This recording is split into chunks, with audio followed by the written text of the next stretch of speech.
For this project I saved some very simple containers.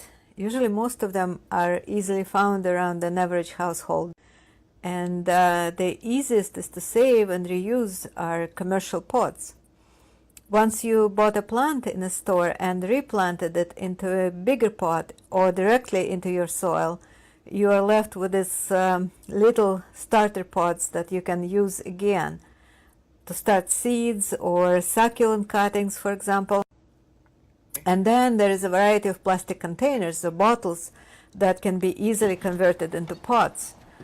Some of them, they have holes at the bottom to allow water to drain when you wash veggies or berries packages in those containers. Others don't have holes, so you need to make the holes to allow your pots to drain. For that you can use a long nail, a screwdriver, or a piece of scrap metal like this one. Heat it up on an open flame enough to melt the plastic and make a small neat hole on the bottom of the container. Most food containers have lids. The size and shape of these lids are perfect to make them into trays for the pots, protecting the surface underneath a pot from moisture. You can use scissors on a softer plastic, or if you do not want to mess around with an open fire and hot metal objects.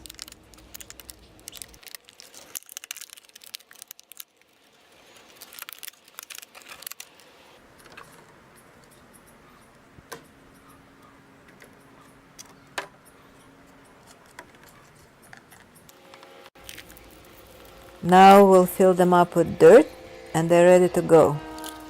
Personally, I like the clear containers, not the ones busy with colors.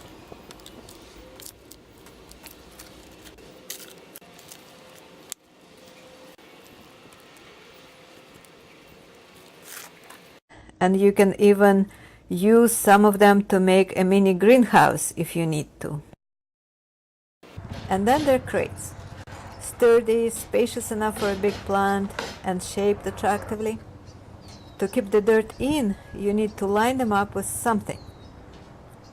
This piece was used as an insulation material in a mail order box I got recently, along with some brown paper and the cardboard of the box itself.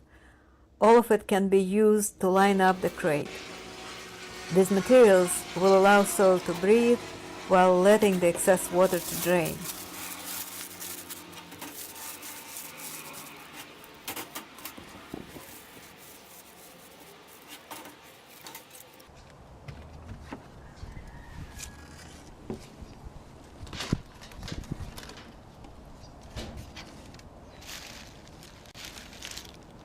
So here we are, we just made ourselves a variety of small starter planters.